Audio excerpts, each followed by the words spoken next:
Tonton video ini sampai selesai agar Anda tidak gagal paham.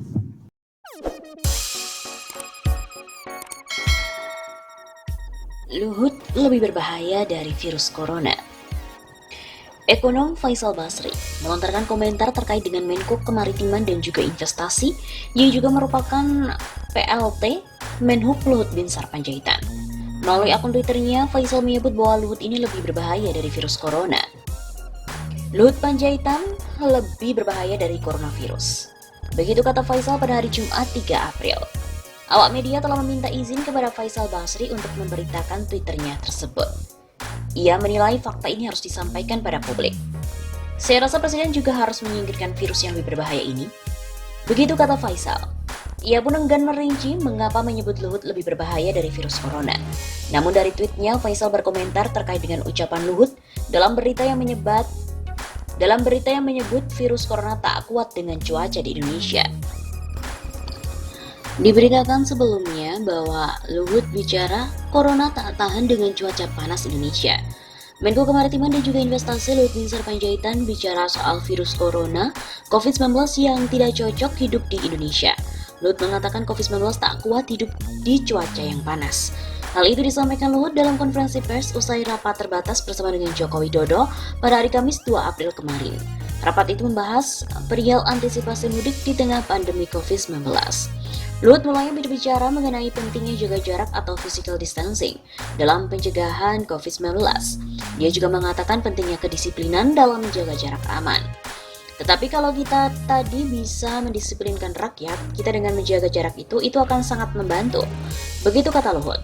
Luhut kemudian menjelaskan bahwa COVID-19 tak kuat hidup di Indonesia, sebab virus yang tengah mewabah di dunia itu tak bisa bertahan dalam cuaca panas dengan kelembaban yang tinggi. Dari hasil modeling kita yang ada, cuaca Indonesia, ekuator ini, yang panas dan juga humidity-nya tinggi, itu untuk COVID-19 nggak kuat. Begitu katanya. Dia mengatakan kesimpulan itu didasarkan pada hasil penelitian sejumlah universitas dan juga lembaga. Dari hasil modeling juga disimpulkan bahwa physical distancing menjadi kunci pemutusan mata rantai COVID-19. Semua saya mohon kita mengikuti protokol kesehatan COVID-19, khususnya terkait physical distancing. Karena dari hasil studi dengan modeling-modeling yang dibuat baik oleh teman-teman di UI, di UGM, di ITB, di BSSN, semua menyimpulkan bahwa jaga jarak sangat penting kalau kita mau selesaikan semua ini. Begitu kata Luhut. Karena itulah Luhut mewanti-wanti masyarakat agar selalu disiplin dalam melakukan physical distancing.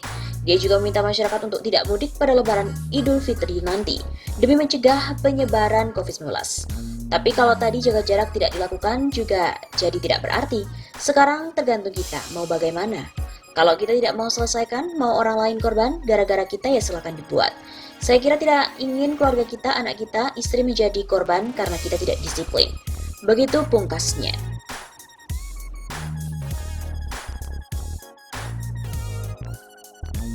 Terkait dengan hal ini, Luhut pun juga dikomentari oleh banyak orang termasuk Said Dido. Jagat media sosial Twitter ramai dengan tagar We All Stand With Said Dido. Tagar ini muncul setelah juru bicara Menko Kemaritiman dan Investasi Luhut Binsar Panjaitan, Jody Mahardi mengancam akan mempidanakan Said Dido karena komentarnya di akun YouTube pribadinya. Salah satu netizen bernama Eko Widodo mengatakan keheranan pemerintah yang dinilai anti kritik. Seraya mentautkan tagar We All Stand With Said Dido dan berita tentang rencana pemidanaan Said Dido ini, ia menilai harusnya pemerintah berterima kasih karena diberi masukan yang gratis. Dikritik dikit aja main lapor, emangnya situ sultan? Koruptor di penjara mau dibebasin, oposisi beri saran gratis mau dipenjarain. Demikian cuitan EcoBoy92 pada hari Jumat 3 April. Komentar para netizen ini berawal dari ancaman gugatan dari pihak Luhut. Dalam siaran persnya, jubir Luhut memberikan tenggat waktu 2x24 jam untuk Said Dido agar meminta maaf. Jody mengatakan secara keseluruhan pihaknya menilai apa yang disampaikan Said Dido telah memenuhi syarat pasal ujaran kebencian yang melanggar pasal KUHP dan juga Undang-Undang ITE. Secara keseluruhan, seseorang dapat dikenai pasal hate speech, pasal 317 KUHP dan 318 KUHP, dan dapat dikenai pasal 45A ayat 2 Undang-Undang Nomor 19 Tahun 2016 terkait dengan Undang-Undang ITE. Luhut juga mempersoalkan pendapat Said Dido yang mengatakan bahwa Menko Marves itu selalu mengedepankan uang. Said Dido dalam penjelasan di akun YouTube-nya menyoroti rencana pemindahan ibu kota dan dikaitkan dengan proses penanganan wabah COVID-19. Dalam akun MSD dengan tajuk MSD, Luhut hanya pikirkan uang, uang, dan uang, berdurasi 22 menit 44 detik itu Said menilai, pemerintahan saat ini lebih mengedepankan peninggalan monumental berupa ibu kota baru daripada mengatasi masalah seperti wabah COVID-19. Publik semua memahami Sri Mulyani kewalahan dana untuk menangani corona. Sementara Luhut masih ngotot untuk tidak mengganggu dana pemindahan ibu kota. Sebenarnya kalau seorang pemimpin seharusnya memindahkan anggaran legasi pemimpin, anggaran cita-cita pemimpin untuk pribadi ke depan demi menyelamatkan nyawa rakyat. Kelihatannya seperti itu kira-kira. Kalau Luhut kita sudah tahulah di kepala beliau itu hanya uang, uang. Saya tidak melihat beliau memikirkan bangsa dan negara. Memang karakternya demikian, hanya uang dan uang. Begitu kutipan Said Didu.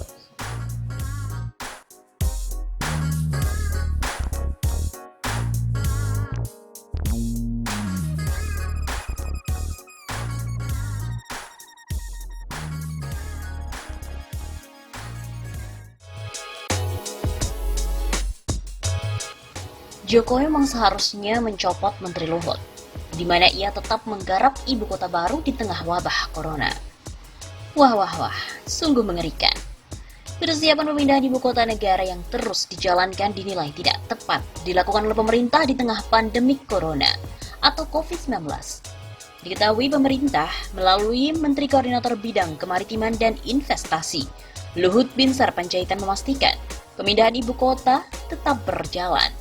Bahkan kementerian terkait sudah melakukan komunikasi dengan beberapa investor untuk pemindahan ibu kota ke Kalimantan Timur. Pernyataan Luhut ini seolah menutup mata dengan kasus pandemik corona. Begitu kata Direktur Eksekutif Lembaga Analisis Politik Indonesia, Maximus Ramses Lalongkoe, pada hari Minggu 29 Maret kemarin. Harusnya, kata dia, pemerintah bisa lebih peka terhadap kekhawatiran yang tengah dialami oleh masyarakat. Sebab saat ini wabah corona terus-menerus meluas. Berdasarkan data per hari ini, jumlah pasien yang dinyatakan positif corona mencapai 1.285 dengan pasien meninggal 114 orang. Mereka sebagai penguasa seharusnya menghindari dahulu pernyataan-pernyataan yang justru mendapatkan kritikan publik di tengah situasi bangsa yang dilanda bencana dahsyat, bencana yang tak lazim, sehingga hal ini mengganggu aktivitas perekonomian masyarakat. Bahkan ia berharap Presiden Joko Widodo memberikan tindakan tegas kepada menteri 2 periode tersebut karena dinilai telah menyakiti hati masyarakat. Luhut ini kurang peka dan kurang sensitif dengan situasi saat ini. Dan memang menurutnya Jokowi harus segera mengganti Luhut dari menteri. Begitu tandasnya lagi. Pemindahan ibu kota di tengah wabah corona ini mendapatkan kritik pula. Ekonom senior dari Institute for Development of Economics and Finance, Indef, Faisal Basri, meminta pemerintah untuk sementara waktu menunda segala proyek pembangunan ibu kota baru di Kalimantan Timur saat pandemi corona berlangsung di berbagai wilayah Indonesia. Proyek ibu kota harus dihentikan dulu, next atau jedalah 5 tahun. Begitu kata Faisal melalui Instagram Indef pada hari Jumat 27 Maret.